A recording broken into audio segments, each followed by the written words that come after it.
El origen de los mexicanos según la Biblia, la historia en un video. Antes de sumergirte en esta historia, suscríbete y activa la campanita. Tu clic impulsa este mensaje de fe y sabiduría hasta los rincones donde más se necesita.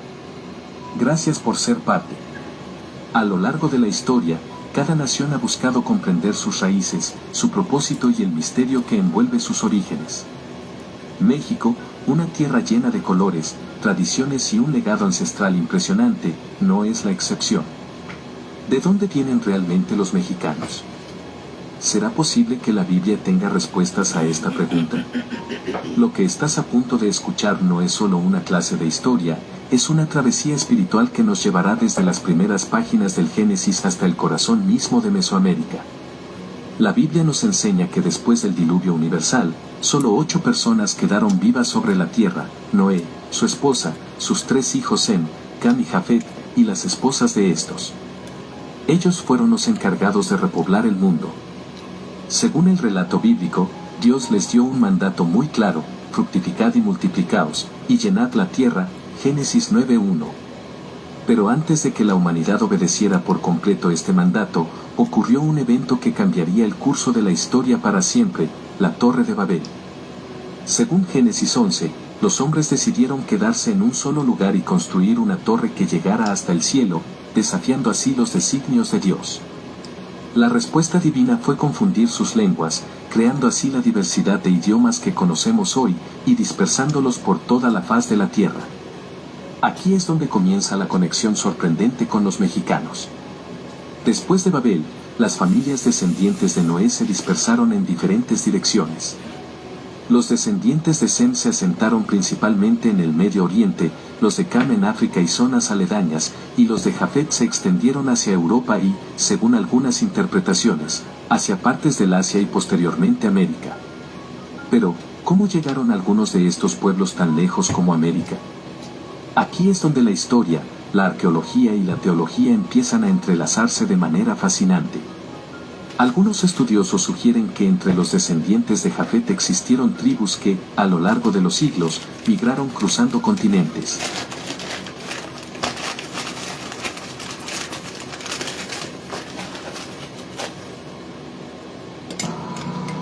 Estilo o capacidad. En la GMC Sierra.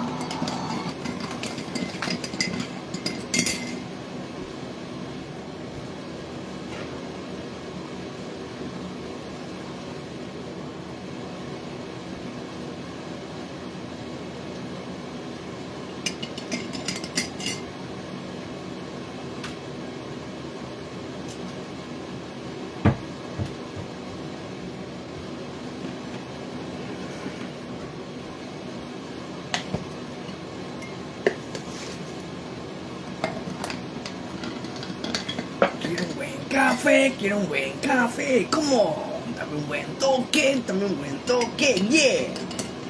Es pura clica, Holmes. No hay nada más que amanecer con un delicioso desayuno. Un saludo para la gente que está despierta, activa aquí a toda madre. Adalberto Picasso, el terror.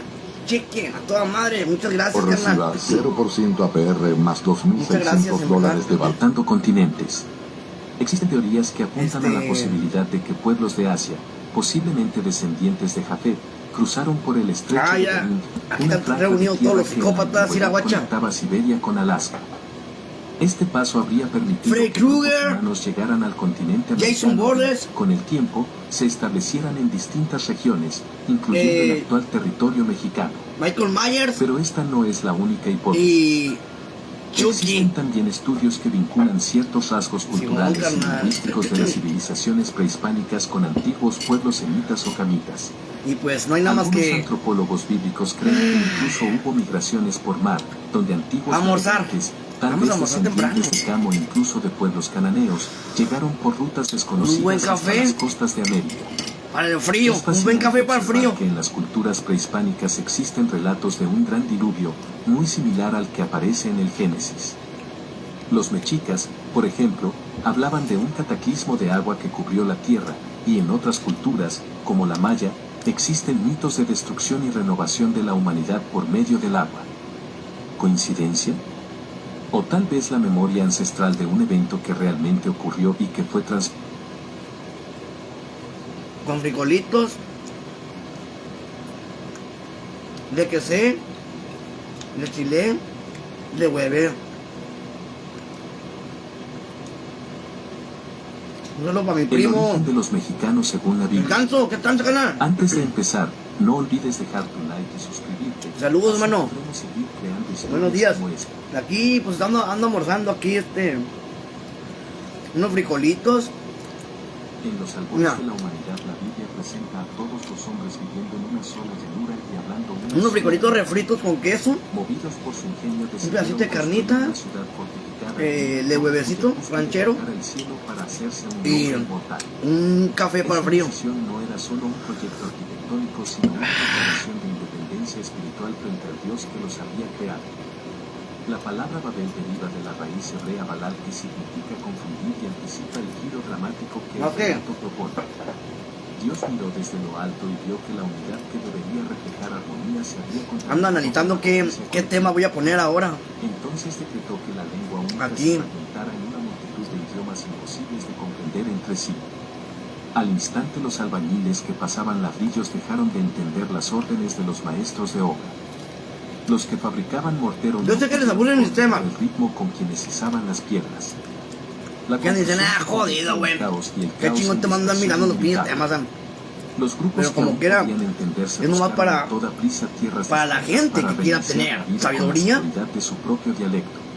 En Así mis nació programas el nomás son Centro de para Pueblos gente que puebla la inteligente, tierra, nada la más. antropología, Toda la demás gente civilizaciones remotas. que no. La Biblia describe no el comprende suceso lo que es la no como sabiduría. castigo caprichoso, Esa sino gente, como reorientación del Dios propósito que me la divino para bendiga. la diversidad y el Porque cuidado mutuo. solitos con el tiempo En esa diáspora se van a temprana, los desequilibrar. ancestros de los No futuros entienden pueblos razones y todo ese tipo de mesoamericanos cositas y emprendieron así. rutas impredecibles. Mis programas son para Algunos cruzaron sabiduría. montañas Y todo lo que quieran desiertos preguntarme a mí, llenas de animales y corrientes de agua yo con dulce. gusto, gracias a mis Otros enseñanzas, navegaron ríos voy a decir lo caudalosos que es la hasta realidad de la verdad. desembocar en costas que ofrecían peces, Aunque me conchas y odien. tierra fértil. Hay muchas mujeres que me odian. Con el tiempo esos clanes desarrollaron costumbres, símbolos y recuerdos que guardaban ecos de su origen Pero común. lo que no saben es que yo Cada las fogata amo. encendida en la noche contaba historias Yo de quiero un Dios cuidarlas. que confundió palabras para sembrar la vasta riqueza Pero cultural del no planeta. entienden ellas que mis palabras Las son huellas dolorosas. lingüísticas conservan y, pistas sorprendentemente coherentes a final de cuentas, ese tronco originario.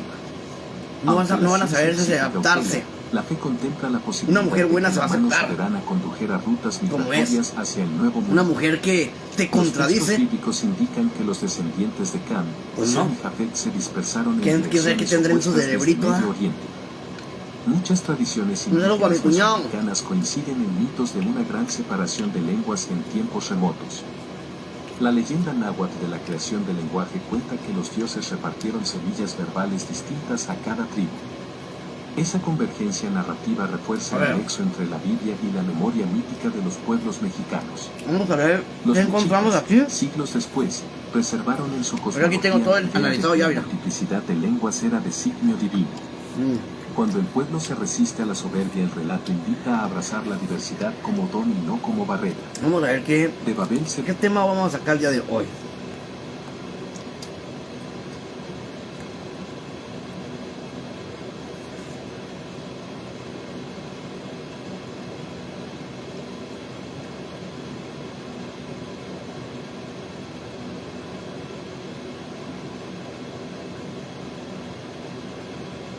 A ver.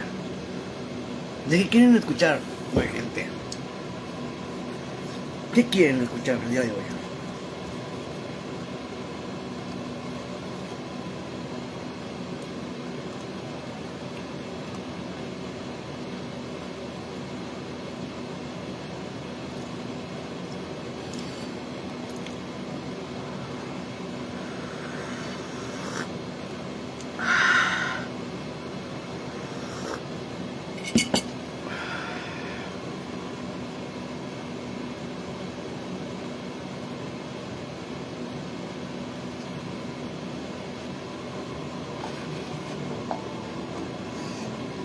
Ah, yo tengo ganas de jugar ajedrez. Watchen. Yo tengo ganas de jugar ajedrez.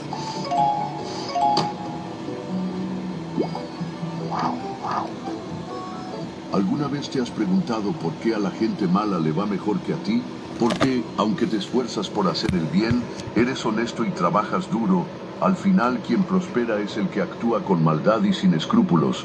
Muchos creyentes se sienten tentados a caer en la envidia o a perder la paciencia cuando ven que quienes hacen el mal alcanzan el éxito.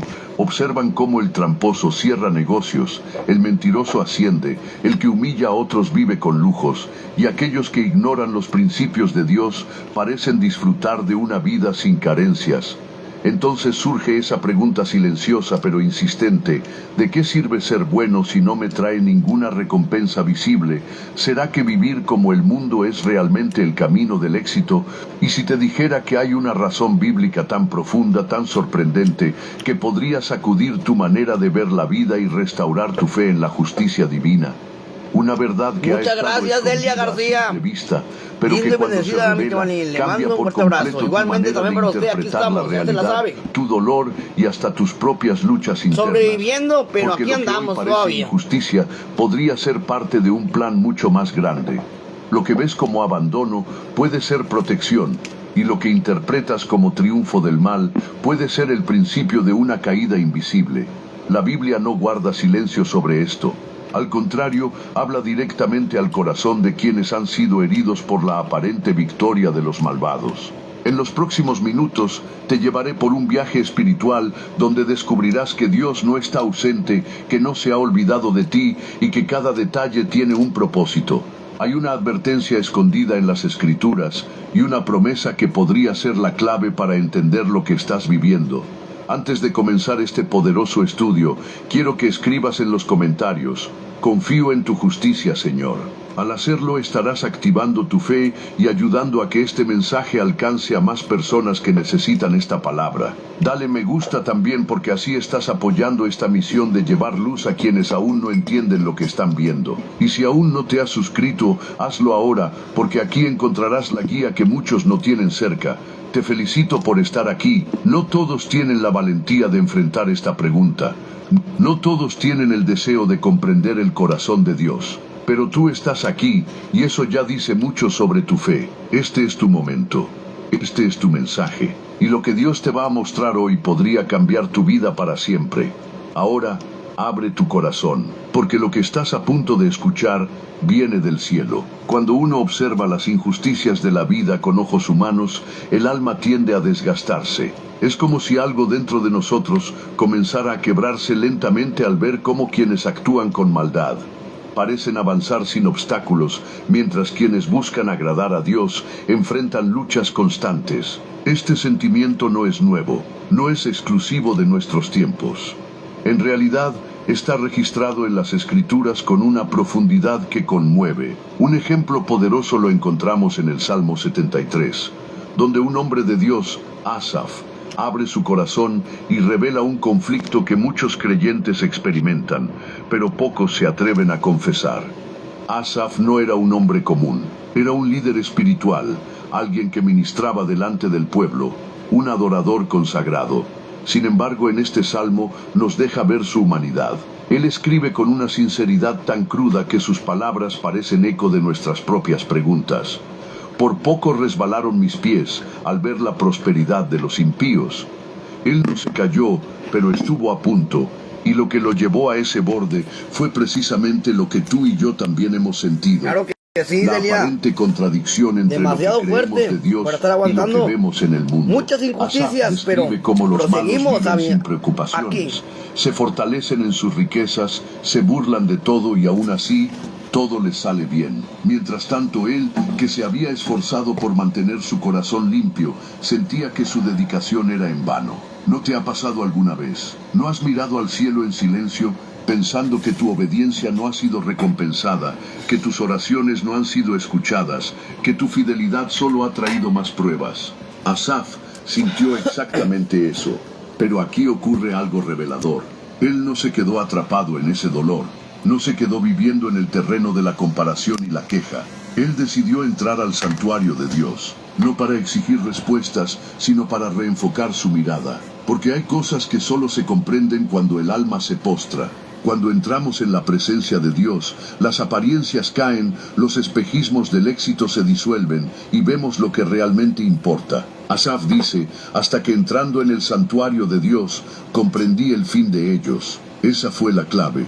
La transformación no vino porque los malvados dejaran de prosperar, sino porque su perspectiva cambió. Ya no miraba con ojos terrenales, sino con entendimiento espiritual. Descubrió que ese éxito era frágil, pasajero, y que en realidad estaban en terreno resbaladizo. El fin de los impíos no es envidiable, sino trágico. Mientras tanto él, aunque afligido, tenía algo que ellos no tenían, la presencia de Dios, la guía divina, una herencia eterna. Lo que este pasaje nos enseña no es simplemente a aguantar la injusticia, sino a interpretarla con ojos del cielo. Nos invita a dejar de medir el valor de nuestra fe por las recompensas visibles y empezar a valorarla por la compañía invisible de Dios. Porque aunque los impíos parezcan avanzar, el justo está sostenido por una roca que no se mueve, y cuando nuestra mirada se ajusta a esa verdad, el alma encuentra paz. Porque entendemos que Dios no se ha olvidado.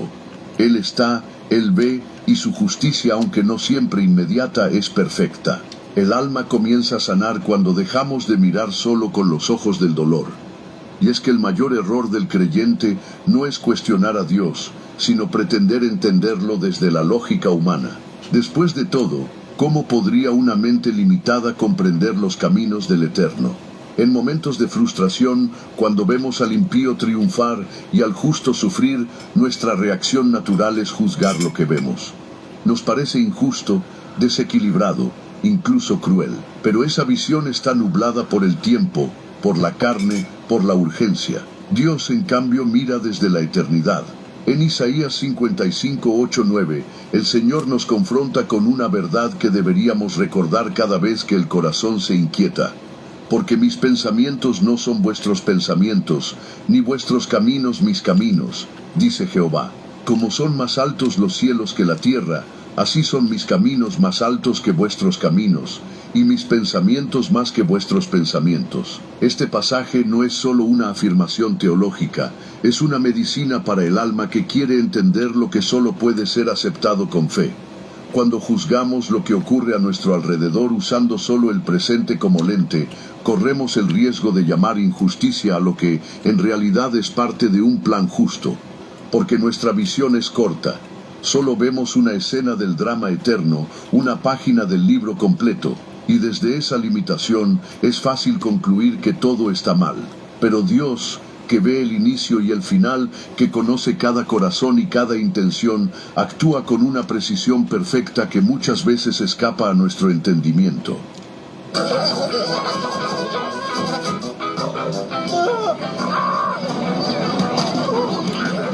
¡Ah, era un juego!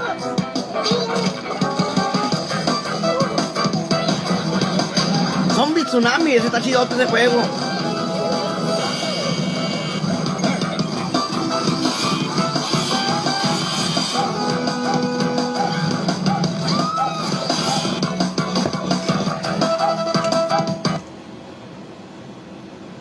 Muchas veces escapa a nuestro entendimiento. El impío puede parecer afortunado hoy, pero ¿qué hay más allá de su éxito? ¿Qué ocurre en su alma, en sus noches, en su eternidad? Y tú que sufres, que esperas, que lloras, ¿realmente estás perdiendo o estás siendo moldeado para algo que ni siquiera imaginas aún? Lo que para ti es demora, para Dios es preparación. Lo que para ti es castigo, para Él puede ser protección. La visión limitada del hombre es un velo que nos impide ver el panorama completo. Pero cuando nos rendimos a la verdad de que Dios es justo aunque no lo entendamos, algo cambia. No necesariamente las circunstancias, pero sí nuestra alma. Dejamos de exigir explicaciones y comenzamos a pedir entendimiento. Dejamos de pedir que todo se arregle como queremos y empezamos a orar para ver cómo Él ve. No estás perdido, no estás olvidado, no estás siendo ignorado, estás siendo guiado, paso a paso, por un camino que tal vez no entiendes ahora, pero que un día mirarás hacia atrás y dirás, Dios sabía lo que hacía. Esa es la paz que viene de confiar en una justicia que no depende de lo visible, sino de la verdad eterna que solo el cielo puede revelar. Cuando logramos aceptar que nuestra visión es limitada y que Dios ve más allá de lo que nuestros ojos pueden alcanzar, surge otra pregunta aún más profunda: ¿por qué Dios permite que el malvado prospere justo delante de los ojos del justo? ¿No sería más fácil fortalecer nuestra fe si viéramos al impío caer y al fiel ser exaltado inmediatamente? Y sin embargo, muchas veces sucede lo contrario. Y ahí, justo ahí, comienza una de las pruebas más intensas para el corazón que ama a Dios: ver al mal triunfar mientras uno sufre. El libro de Job nos presenta uno de los retratos más impactantes de esta realidad. Job era un hombre íntegro, temeroso de Dios, apartado del mal. Era bendecido, próspero y respetado. Pero en un momento todo le fue quitado: sus riquezas, su salud, su familia. Lo más sorprendente es que esto no ocurrió por algún pecado oculto, sino precisamente por su fidelidad. Satanás desafió a Dios, diciendo que Job solo era fiel porque todo le iba bien. Entonces Dios permitió que el justo fuera probado, no porque lo hubiera abandonado, sino porque confiaba en la fe de su siervo. Esta historia nos revela algo crucial. A veces, la aparente prosperidad del malvado no es más que el contexto donde se prueba la fidelidad del justo. Mientras el impío se engrandece, el justo es puesto a prueba, no para ser destruido, sino para ser refinado como el oro. Dios permite que el contraste exista, no para castigar al fiel, sino para revelar lo que hay en su corazón. Porque una fe que solo permanece en tiempos de bonanza no ha sido aún probada. Pero la fe que sobrevive al dolor, al silencio, a la injusticia, esa es la fe que glorifica a Dios. Job no entendía lo que pasaba. Su mundo se desmoronaba y él no encontraba explicación. Pero nunca maldijo a Dios. Nunca renegó de su justicia. Sí, cuestionó, lloró, se quebró, pero permaneció. Y al final Dios restauró todo lo que había perdido, dándole aún más de lo que tenía antes. No porque Job lo mereciera, sino porque Dios es justo y honra a los que le son fieles incluso en la oscuridad. El éxito del malvado, entonces, no siempre es señal de bendición, sino a veces escenario de prueba, y el sufrimiento del justo no siempre es castigo, sino parte de un propósito eterno que se está desarrollando detrás del telón. Cuando entendemos esto, dejamos de vivir esperando una recompensa inmediata, y empezamos a vivir confiando en que estamos siendo preparados para algo que trasciende esta vida. Dios no prueba para destruir. Él prueba para fortalecer, para revelar lo invisible, para purificar lo eterno. Si hoy te sientes como Job, no pienses que has sido olvidado. Piensa que has sido confiado, porque Dios cree que puedes pasar esta prueba, y lo que está en juego no es solo tu comodidad, sino tu eternidad. Hay momentos en los que el alma ya no clama, sino que grita. Momentos en los que la injusticia no solo se ve, sino que duele. Y en ese dolor profundo, el corazón se pregunta: ¿dónde estás, Dios? Es en esos días, cuando los impíos parecen celebrar sin freno y los justos caminan con lágrimas, que el silencio del cielo puede sentirse como un abandono. Pero el hecho de que no escuches respuesta no significa que Dios esté ausente. Salud para Dario A veces, Beltrán. su silencio es Ahí solo estamos, la hermano, antesala de gozando. algo mucho más grande de lo que puedes Un imaginar. cafecito para El profeta Habacuc entendió este conflicto. En el capítulo huevito con 1, frijolito versículos refrito, del con 2 al quesito, su 5, carnita, chilito. él se atreve a hablarle a Dios Aquí con total escuchando honestidad. temas importantes, ¿Hasta hermano? cuándo, oh Jehová, clamaré y no Bendiciones. oirás? Su alma estaba desgarrada por la violencia, la injusticia, la opresión. No entendía cómo Dios podía permanecer en silencio ante tanto mal. Y sin embargo, en ese mismo pasaje, Dios le responde con una declaración poderosa: mirad entre las naciones, y ved y asombraos. Porque haré una obra en vuestros días, que aun cuando se os contare, no la creeréis. Este diálogo sagrado nos revela una verdad profunda. Mientras tú clamas, Dios ya está obrando. No ha estado inactivo, no ha ignorado tus lágrimas, solo que su obra no siempre es visible en el momento que esperamos. A veces, lo que Dios está preparando es tan grande, tan preciso, que necesita tiempo para tomar forma. Y si lo revelara antes de tiempo, no lo entenderíamos. Incluso podría asustarnos o desconcertarnos. Por eso Él calla, no porque no escuche, sino porque está actuando en dimensiones que aún no podemos ver. El silencio de Dios, entonces, no debe interpretarse como desinterés, sino como una invitación a confiar más allá de lo que nuestros sentidos pueden captar. Porque hay oraciones que no reciben una respuesta inmediata, no por falta de poder, sino por sabiduría divina. Dios responde en el momento exacto, nunca antes, nunca después. Habacuc, que comenzó su libro cuestionando a Dios, termina adorándolo con una fe transformada. Aunque la higuera no florezca, con todo yo me alegraré en Jehová. Esa es la fe que nace cuando dejamos de depender de señales externas y aprendemos a confiar en el carácter de Dios. Cuando creemos, incluso en el silencio. Cuando adoramos, incluso en la espera. Porque entendemos que Dios, aunque calla, jamás deja de obrar. Y su justicia, aunque parezca tardía, siempre llega. Y cuando lo hace, es perfecta. Cuando el corazón justo empieza a comprender que el silencio de Dios no es abandono, algo dentro de él comienza a cambiar. Ya no se inquieta con la misma facilidad al ver la aparente prosperidad del malvado, porque empieza a discernir que no todo éxito viene de Dios y no toda riqueza es bendición. A simple vista, la vida del impío puede parecer envidiable: poder, aplausos, comodidades, reconocimiento. Pero lo que muchos no ven, y lo que el cielo sí ve, es que detrás de ese brillo hay una trampa sutil, silenciosa pero devastadora: el orgullo. El libro de Proverbios 16:18 lo dice con absoluta claridad. Antes del quebrantamiento es la soberbia, y antes de la caída la altivez de espíritu.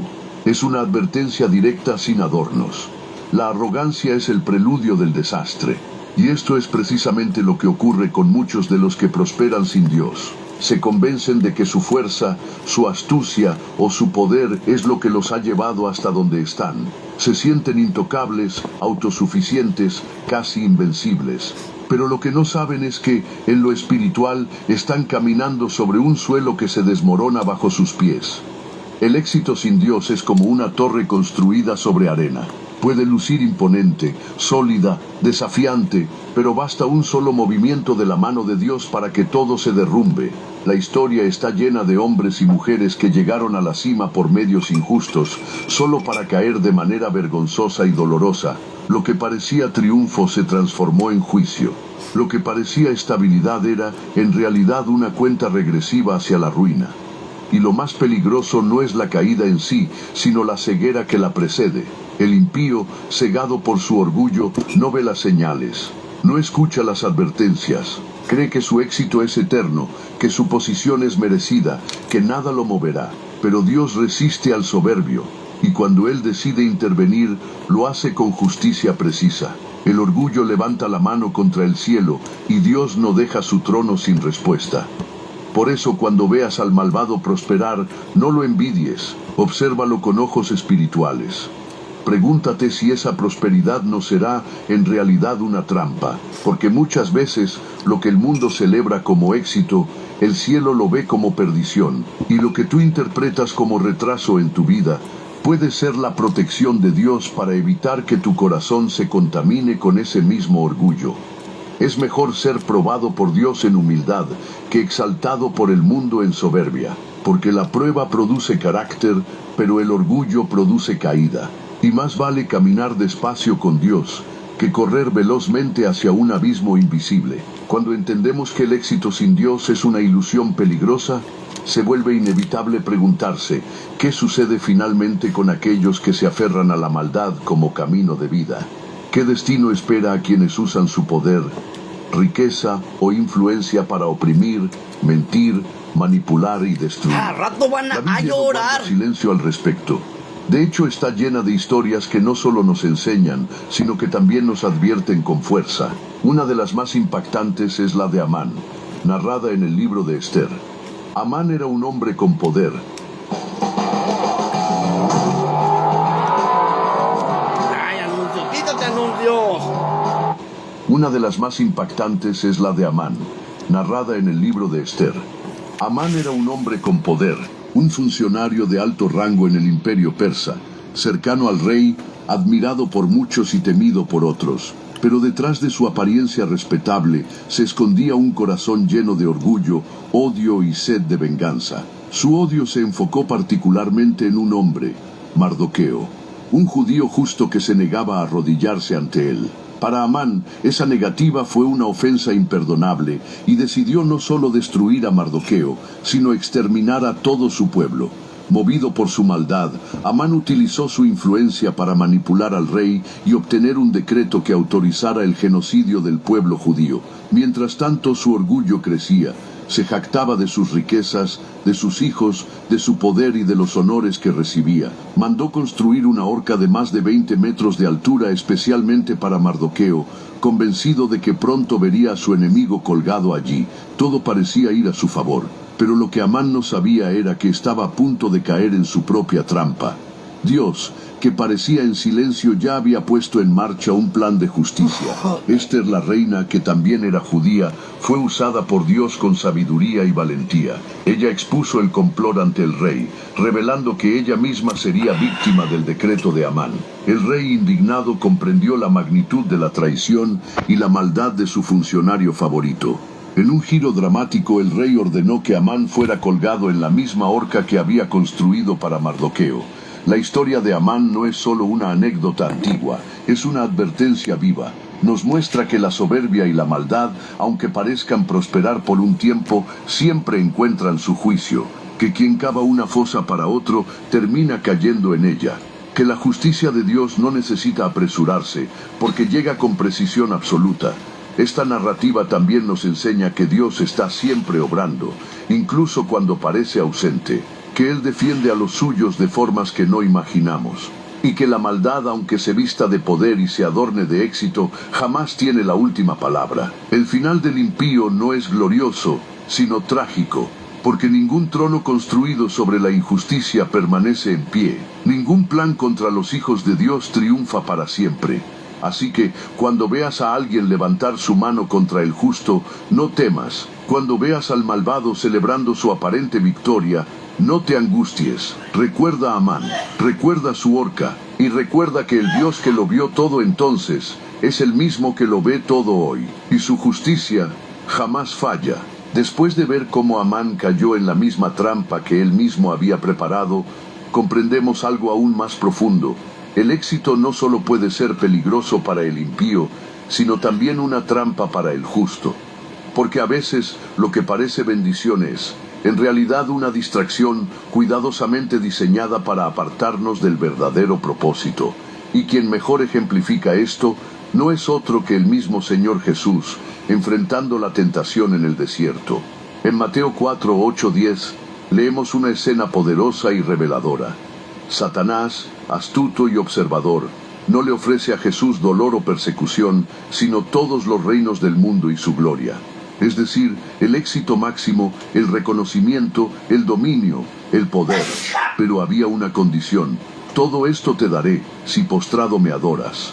La propuesta no era abierta ni libre, era una oferta con trampa, una gloria que requería desviar el corazón de su verdadera fidelidad a Dios. Jesús lo rechaza de inmediato con una declaración firme: al Señor tu Dios adorarás, y a Él solo servirás. Esta escena no es simbólica, es una advertencia real, porque así como Satanás tentó al Hijo de Dios con glorias terrenales, también hoy ofrece caminos de aparente éxito a los hijos de Dios. Puertas que se abren con facilidad, oportunidades que parecen bendiciones, pero que en el fondo exigen un pequeño compromiso, una ligera desviación, un mínimo acto de un camino más fácil, más atractivo, pero que lo aleja poco a poco del llamado de Dios. Es el éxito como distracción espiritual, y lo más peligroso es que no parece maldad. Al contrario, muchas veces se disfraza de oportunidad divina. Por eso necesitamos discernimiento, porque no se trata solo de evitar el pecado evidente, sino también de resistir las coronas falsas, de decir no al trono que no viene del cielo. Jesús no vino a reinar por medio del aplauso del mundo, sino por medio de la cruz, y ese es nuestro modelo. Si el Hijo de Dios rechazó el éxito fácil que ofrecía Satanás, ¿por qué nosotros lo aceptaríamos? El verdadero éxito no consiste en tener más, sino en estar en el centro de la voluntad de Dios, aunque eso implique desiertos, rechazos o demoras. Porque lo que viene de Dios nunca exigirá que doblegues tu adoración, nunca te pedirá que comprometas tu integridad. nunca exigirá que pongas a un lado tu llamado. La gloria del mundo es fugaz. El propósito y el verdadero éxito, aquel que no depende de aplausos, sino de obediencia. Cuando el corazón aprende a discernir entre una verdadera bendición y una distracción disfrazada, todavía queda un enemigo silencioso que puede atacar incluso al más fiel, la envidia.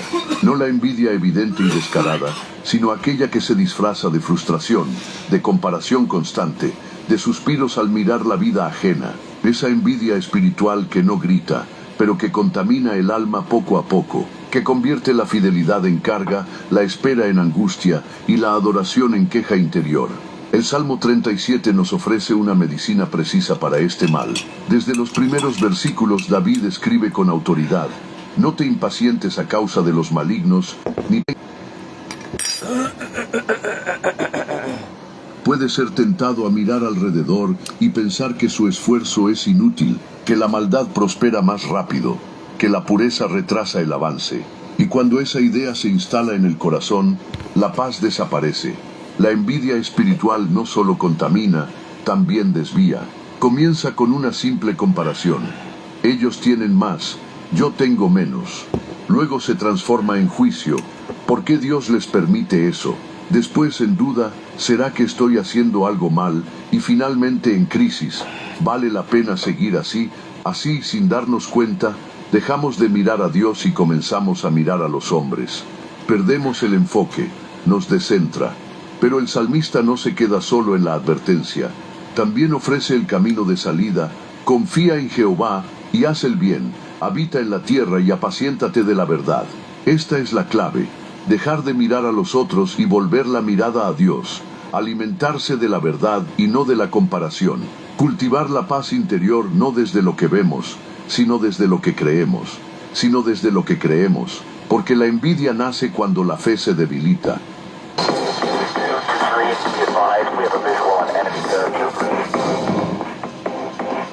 Fe se debilita, pero cuando la confianza en Dios se fortalece, la envidia se desvanece. David continúa: deleítate a sí mismo en Jehová, y Él te concederá las peticiones de tu corazón. Esta no es una fórmula mágica, es una revelación profunda. Cuando el corazón se deleita en Dios, ya no mide su valor por lo que posee, sino por a quién pertenece. Ya no define su éxito por lo que tiene, sino por la presencia que lo acompaña. Ya no desea lo del impío, porque ha probado la dulzura del Altísimo. Y el Salmo concluye con un llamado a la quietud. Guarda silencio ante Jehová y espera en Él. Silenciar el alma no es reprimirla, es sanarla.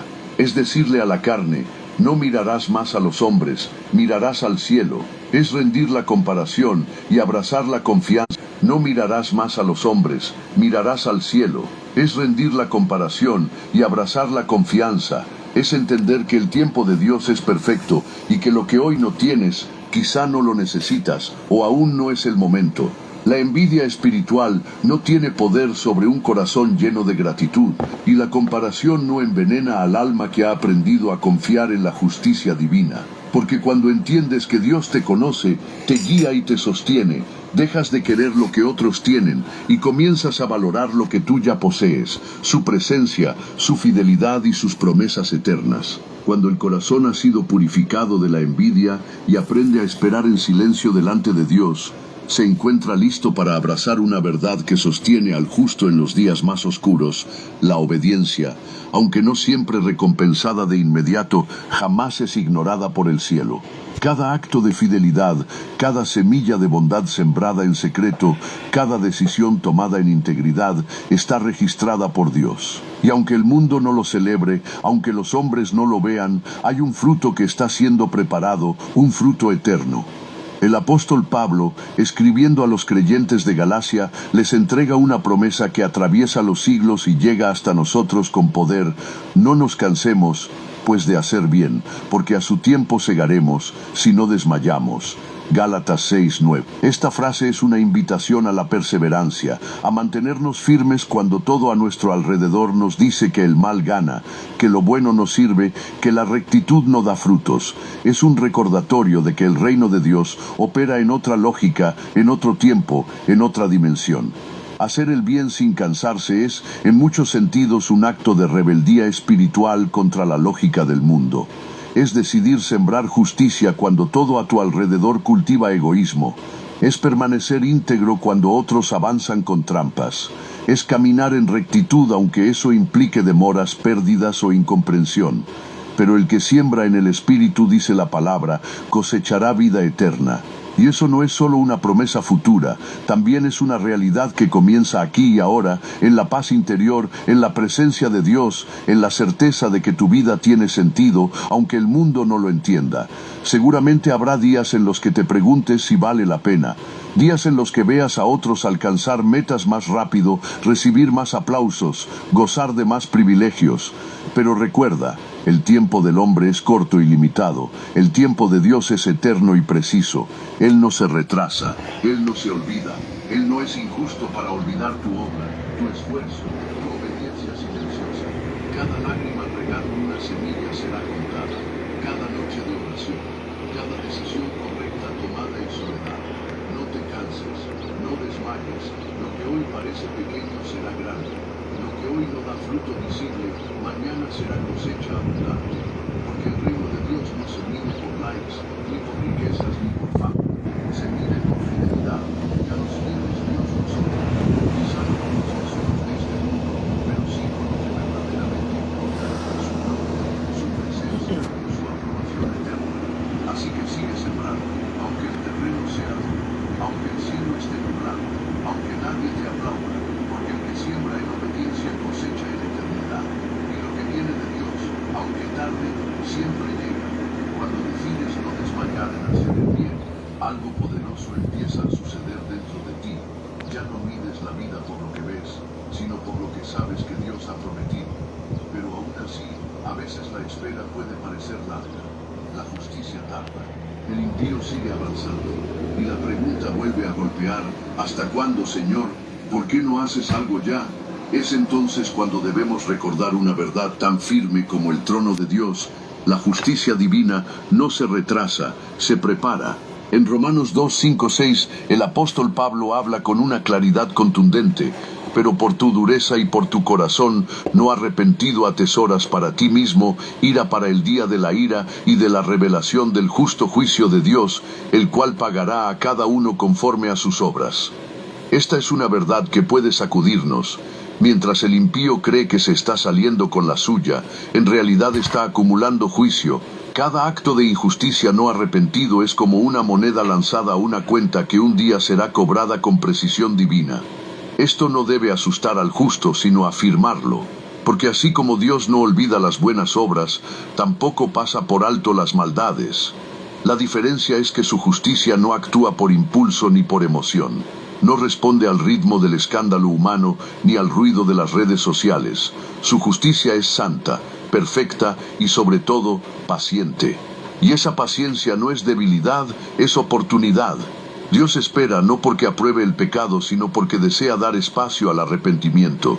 Pero si el impío persiste en su camino, lo que parece retraso se convierte en acumulación.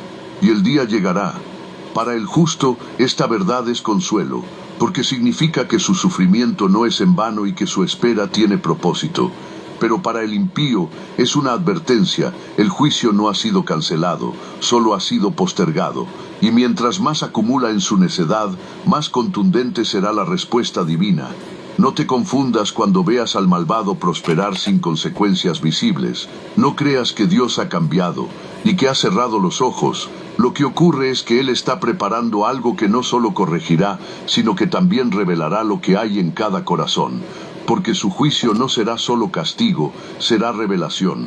Todo saldrá a la luz, y cada uno será recompensado o corregido conforme a sus obras. Por eso, no te impacientes, no tomes la justicia en tus manos, no te amargues. Dios ya está obrando, y cuando Él se levanta, lo hace con gloria, con verdad y con poder.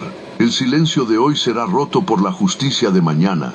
Y en ese día los que sembraron en fidelidad cantarán, y los que vivieron en rebeldía sabrán que no había olvido sino misericordia, y que la justicia al fin ha llegado. Cuando entendemos que la justicia de Dios no se retrasa, sino que se prepara, nuestro corazón se llena de una nueva esperanza. la certeza de que el justo no será olvidado. Y esa esperanza no es teórica ni poética, está respaldada por testimonios reales, por historias bíblicas que revelan cómo Dios, en su tiempo perfecto, restaura lo que parecía perdido, levanta al que fue humillado y transforma la injusticia en salvación. Uno de los ejemplos más poderosos de esta verdad es la vida de José, el hijo de Jacob. Desde joven, José fue apartado por Dios para un propósito grande.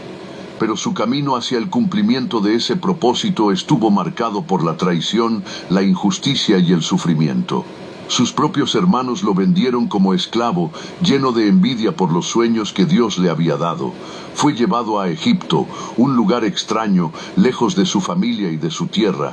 Allí, cuando parecía que su vida comenzaba a estabilizarse en la casa de Potifar, fue acusado falsamente y encarcelado injustamente. Todo en su vida gritaba injusticia, todo parecía una cadena interminable de sufrimientos inmerecidos, y sin embargo en cada etapa Dios estaba con él. Es increíble pensar cómo empezó todo esto. Conocí el amor de mi vida. Interminable de sufrimientos inmerecidos, y sin embargo en cada etapa Dios estaba con él. Aunque José no lo viera claramente, el cielo no lo había abandonado. En la cárcel, en la esclavitud, en el dolor, Dios estaba obrando, moldeando su carácter, preparando su espíritu, posicionándolo en el lugar correcto para que, en el momento exacto, fuera exaltado. Y así fue. En un giro divino, José pasó de ser prisionero a gobernador de Egipto, segundo en autoridad después del faraón. Desde esa posición, salvó no solo a una nación del hambre, sino también a la familia que lo había traicionado.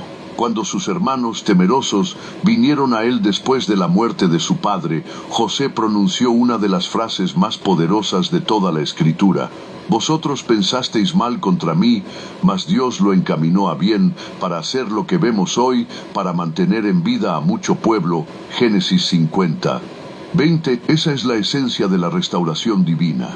Lo que parecía el final era solo el comienzo. Lo que parecía injusticia era la herramienta de salvación. Lo que parecía una derrota era la preparación para una victoria eterna. La historia de José no es un cuento para niños. Es un testimonio vivo de lo que Dios puede hacer con una vida que se mantiene fiel, incluso cuando todo parece estar en contra. Es una declaración celestial, no importa cuán profunda sea la traición, ni cuán larga la espera, ni cuán grave la injusticia. Si tú permaneces fiel, Dios te levantará, y cuando Él lo haga, lo hará de tal manera que todos sabrán que fue su mano. Así que, si hoy estás en la cisterna, en la esclavitud o en la cárcel del sufrimiento, no te desesperes. Recuerda a José. Recuerda que detrás de cada paso, Dios estaba obrando, y que lo que los hombres usaron para dañarlo, Dios lo usó para bendecir a muchos. Lo mismo puede hacer contigo, porque la restauración divina no solo repara, transforma, eleva y glorifica su nombre en tu historia. Después de ver cómo Dios puede transformar injusticias en testimonios gloriosos de restauración, llegamos a una revelación que redefine completamente nuestra visión del éxito. La verdadera riqueza del justo no se mide por lo que posee aquí en la tierra, sino por lo que atesora en el cielo. Esta es una verdad que no solo libera, sino que también nos centra, porque en un mundo obsesionado con lo material, donde el valor de una persona parece medirse por lo que tiene, Jesús nos llama a mirar más alto, a invertir en lo eterno. En Mateo 6:19-21 el Señor declara: No os hagáis tesoros en la tierra donde la polilla y el orín corrompen, y donde ladrones minan y hurtan, sino haceos tesoros en el cielo donde ni la polilla ni el orín corrompen, y donde ladrones no minan ni hurtan, porque donde esté vuestro tesoro, allí estará también vuestro corazón. Estas palabras no son solo una advertencia, son una invitación a una vida completamente diferente, una vida donde el corazón ya no está atado a lo que se ve, sino a lo que es eterno. La riqueza del justo no se encuentra en su cuenta bancaria, ni en sus posesiones, ni en los logros que otros pueden admirar. Se encuentra en su intimidad con Dios, en su obediencia silenciosa, en su generosidad escondida, en su fe que permanece firme en medio de la prueba. Son tesoros que no brillan a los ojos del mundo, pero que resplandecen en el cielo.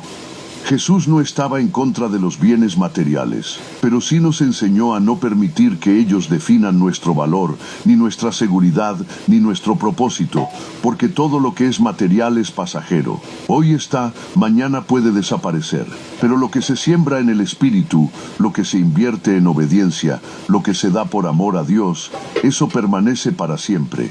El justo puede parecer pobre a los ojos del mundo y sin embargo ser uno de los más ricos del reino, porque tiene paz, tiene propósito, tiene la presencia de Dios, tiene promesas eternas, no necesita competir, ni aparentar, ni acumular, sabe que su recompensa no está en manos de hombres, sino en las manos del Altísimo. Por eso, cuando veas al impío rodeado de lujos, no envidies.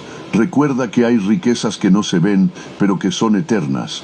Que hay una gloria que no depende de aplausos, pero que es más real que cualquier trofeo. Y que hay un tesoro reservado para ti en el cielo, incorruptible, que nadie podrá quitarte. Donde esté tu tesoro, allí estará tu corazón. Y si tu corazón está en Dios, entonces ya posees lo más valioso que alguien puede tener. Porque el que tiene a Dios, lo tiene todo. Cuando el justo entiende que su verdadera riqueza está en lo eterno y no en lo visible, adquiere una fortaleza interior que lo prepara para una de las pruebas más desafiantes de la fe, mantenerse firme cuando el mal parece triunfar. No es fácil ver al injusto levantarse, dominar e imponer sus normas y desafiar abiertamente los principios de Dios y aún así no ceder. Pero la fidelidad verdadera no depende del entorno, sino del compromiso inquebrantable con el cielo. Y no hay historia más poderosa para ilustrar esta verdad que la de Sadrac, Mesac y Abednego. En Daniel capítulo 3 encontramos un episodio que desafía nuestra lógica humana. El rey Nabucodonosor, en su orgullo, manda construir una estatua de oro y ordena que todos, sin excepción, se postren ante ella. El que no lo hiciera sería arrojado vivo al horno de fuego ardiente. La amenaza era clara y el poder del mal parecía absoluto. Nadie se atrevía a desafiar ese decreto, excepto 3 jóvenes hebreos que habían decidido que su lealtad a Dios era más importante que su propia vida. Sadrac, Mesac y Abednego sabían el costo de su decisión. No estaban frente a una simple desobediencia civil, sino ante una sentencia de muerte segura. Y aún así, cuando fueron confrontados, respondieron con una fe que estremece. Nuestro Dios a quien servimos puede librarnos del horno de fuego ardiendo. Y de tu mano, oh rey, nos librará. Y si no sepas, oh rey, que no serviremos a tus dioses ni tampoco adoraremos la estatua que has levantado. Esta declaración revela el corazón de una fe madura, una fe que confía en la liberación, pero que no depende de ella para ser fiel. Una fe que honra a Dios no por lo que puede recibir, sino porque sabe quién es Él. Estos 3 jóvenes no negociaron con el miedo, ni justificaron su rendición. Permanecieron firmes y fueron lanzados al fuego. Pero lo que parecía el fin se convirtió en uno de los momentos más gloriosos de la historia bíblica, porque dentro del horno el rey vio a un cuarto hombre caminando con ellos, semejante al Hijo de Dios. El fuego no los tocó, el poder del mal fue humillado, y la fidelidad fue honrada con una manifestación divina impresionante.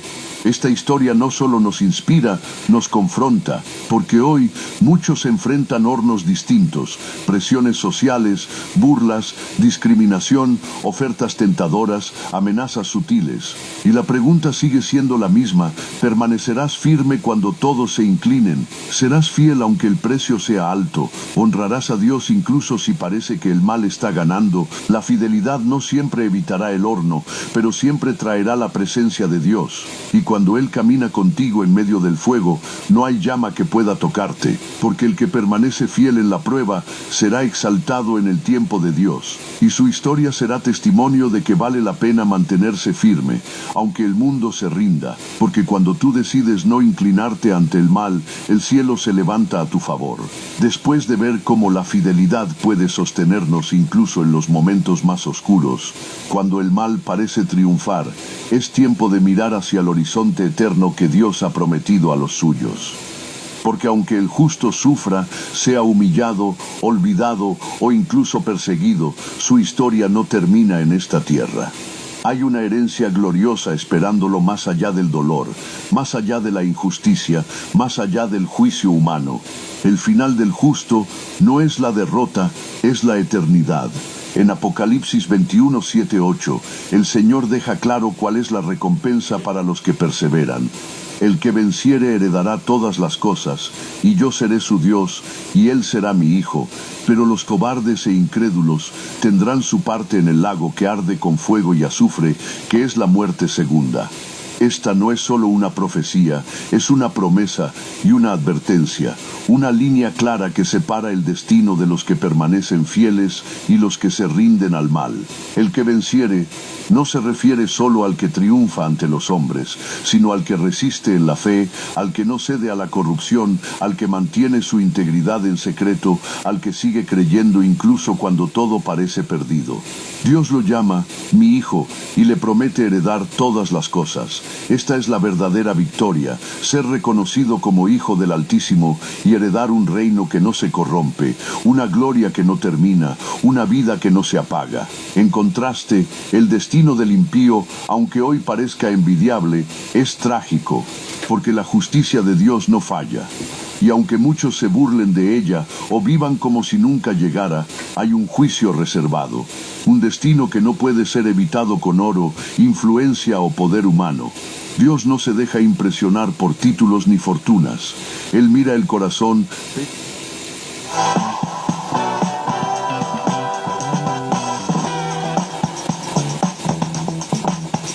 Títulos ni fortunas. Él mira el corazón, pesa las obras y recompensa según la verdad. Por eso, no importa cuán grande haya sido tu sufrimiento, no importa si fuiste traicionado, ignorado, perseguido o empobrecido por causa de tu fe, todo será restaurado, todo será recompensado, porque el justo no vive para este mundo, vive para lo eterno.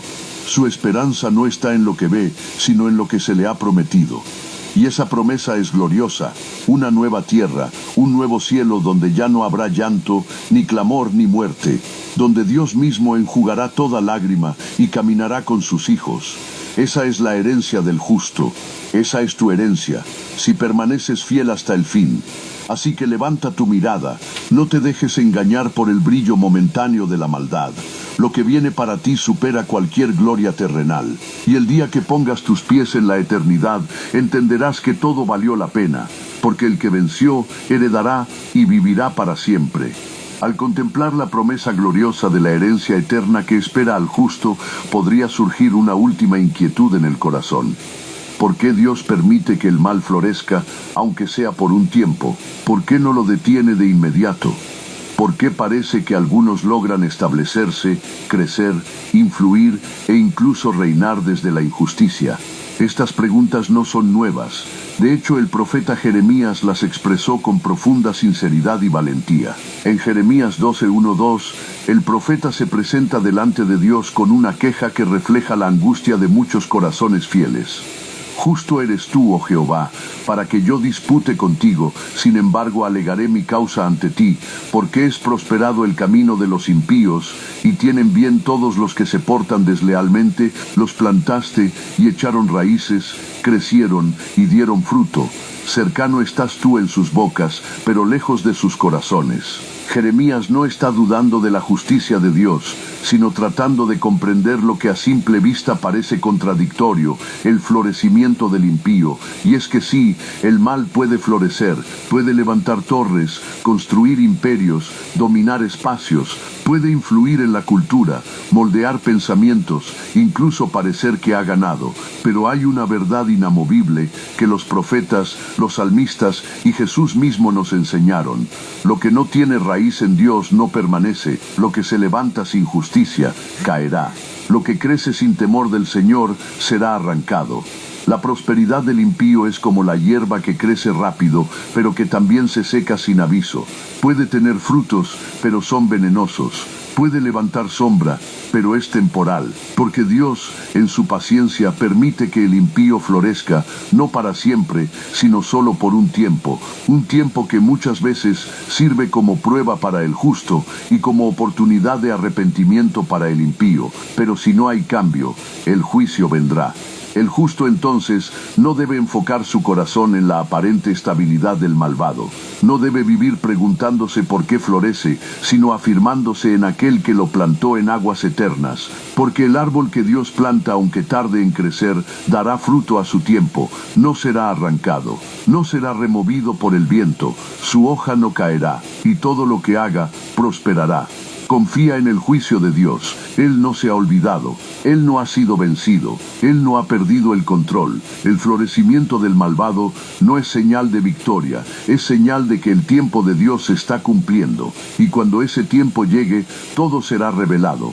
Lo oculto saldrá a la luz. Lo torcido será enderezado. Y el justo, aquel que confió sin ver, será vindicado por el juez eterno. Así que no te turbes al ver florecer al impío. Recuerda que no es un árbol, es hierba, no tiene raíces profundas, solo apariencia, y su fin ya está escrito. Mientras tanto, tú permanece fiel, porque tu raíz está en la roca, tu fruto en el espíritu, y tu esperanza en la eternidad. Y eso sí permanece para siempre. Si has llegado hasta este momento del video, permíteme felicitarte sinceramente. No todos lo hacen. De hecho, son muy pocos los que tienen la valentía, la profundidad y el compromiso espiritual para recorrer un mensaje completo como este. La mayoría se queda en la superficie, pero tú has demostrado ser diferente. Has mostrado hambre de verdad, sed de justicia divina y una fe que no se conforma con respuestas rápidas. Has llegado hasta el final porque el Espíritu de Dios está trabajando en ti, porque dentro de tu alma hay una llama encendida que busca más de Él, que no se conforma con lo superficial. Y por eso quiero invitarte a que escribas en los comentarios una frase que marque este momento espiritual tan especial: elegido hasta el final. Esas 4 palabras serán mi señal de que has estado aquí, que has escuchado cada palabra, que has abierto tu corazón y que formas parte de los elegidos que Dios está despertando en este tiempo. Quiero ver tu nombre allí para orar por ti, para bendecirte, para seguir acompañándote en este camino de fe. A lo largo de este viaje aprendiste algo que muchos ignoran, que el éxito del impío no es victoria verdadera, sino una trampa disfrazada, que la justicia de Dios no se ausenta, sino que se prepara en silencio, que la fidelidad del justo nunca es en vano, porque será recompensada con una herencia eterna. Viste a José pasar de esclavo a gobernador, a Sadrac, Mesac y Abednego ser librados en el fuego, a Jeremías clamar con dolor pero ser respondido con verdad. Y en cada historia descubriste que la gloria del justo no se mide por los resultados temporales, sino por la mirada eterna del Padre. Ahora sabes que el mal puede florecer, pero no permanecerá. Que hay una lógica celestial distinta a la humana, y que los que esperan en el Señor, aunque pasen por el valle, terminarán en la cima. Que tu esfuerzo por hacer el bien, por vivir en rectitud, por resistir la tentación de envidiar o de ceder, no está siendo ignorado. Dios lo ve, Dios lo honra, y a su tiempo, Dios lo multiplicará. Pero esta verdad no puede quedarse solo contigo. Imagina una luz encendida en medio de la oscuridad. ¿De qué sirve si se oculta bajo la cama? Una vela sola apenas alumbra una habitación, pero muchas velas pueden iluminar una ciudad. Eso es este canal, una llama espiritual que necesita ser extendida. Cuando compartes este video, cuando te suscribes, cuando das me gusta, no solo estás ayudando a un creador de contenido, estás siendo un canal del reino. Estás empujando este mensaje hacia almas que necesitan escuchar la voz de Dios. Tal vez alguien en depresión, alguien en duda, alguien que está por rendirse, y este video puede ser el susurro que lo rescate. Pero si te quedas callado, si no te suscribes, si no participas, es como recibir un tesoro y esconderlo. Es como beber del agua viva y negar la fuente a otros. Y tú no eres de esos. Si has llegado hasta aquí, es porque tu corazón está alineado con los propósitos de lo alto. Así que, si ya estás suscrito, me alegro por ti, estás sembrando en buena tierra. Pero si no lo estás, este es el momento. No te vayas sin hacerlo. No dejes para después lo que puede transformar vidas hoy. Seguir viendo los videos de este canal es como seguir alimentando tu alma con pan del cielo. Cada enseñanza, cada palabra, cada reflexión es una chispa que mantiene viva tu llama. No dejes que se apague. En un mundo que aplaude el mal y desprecia la fe, tú necesitas estar rodeado de palabra viva, de verdad eterna, de comunidad espiritual. Y para cerrar este viaje, quiero dejarte una reflexión profunda. No te inquietes cuando el mal avance, afírmate cuando Dios te planta.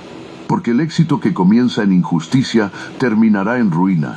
Pero la fidelidad silenciosa del justo será celebrada por los cielos y recompensada en la eternidad. Comenta ahora, elegido hasta el final. Y recuerda, lo mejor que puedes hacer con una verdad como esta es compartirla. Porque mientras el mundo se hunde en mentiras, tú puedes ser un portador de luz. Que Dios te bendiga poderosamente y que su justicia sea tu bandera, tu consuelo y tu victoria.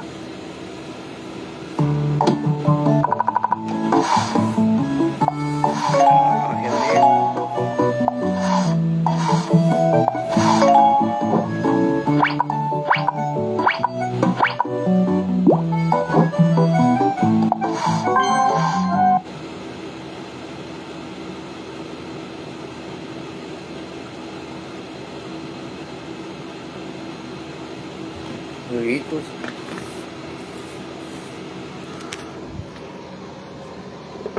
Jueguitos.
Y se hizo la partida, ¿verdad?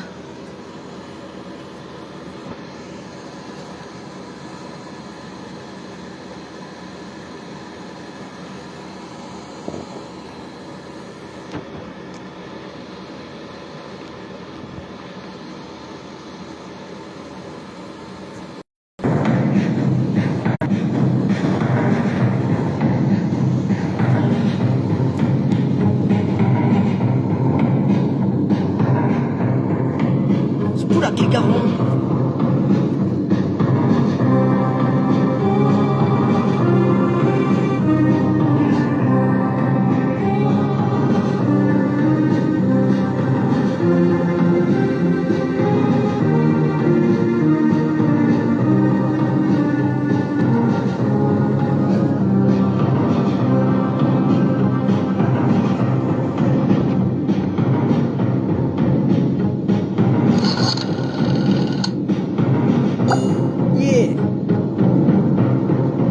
Guide you on how to play 1945 Air Force. It is quite easy. After installing, find and open it. Choose level, then click on button play to start.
repente salen, ¿por qué?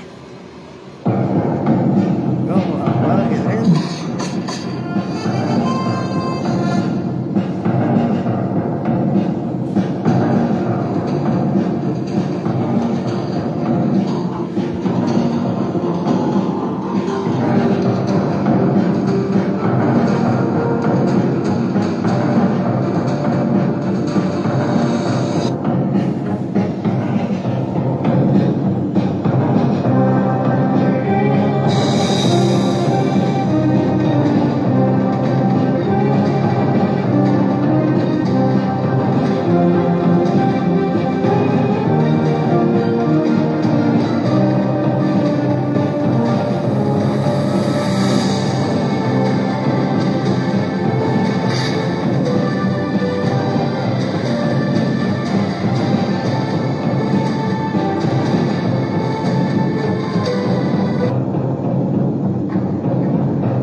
Ya aparecieron los huevos.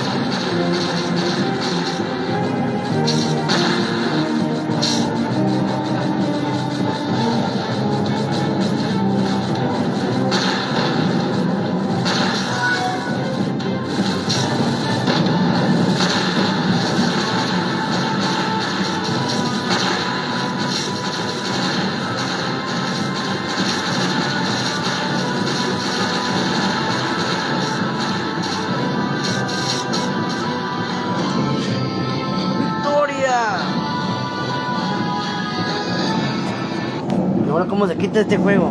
Se quita.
jaque mate.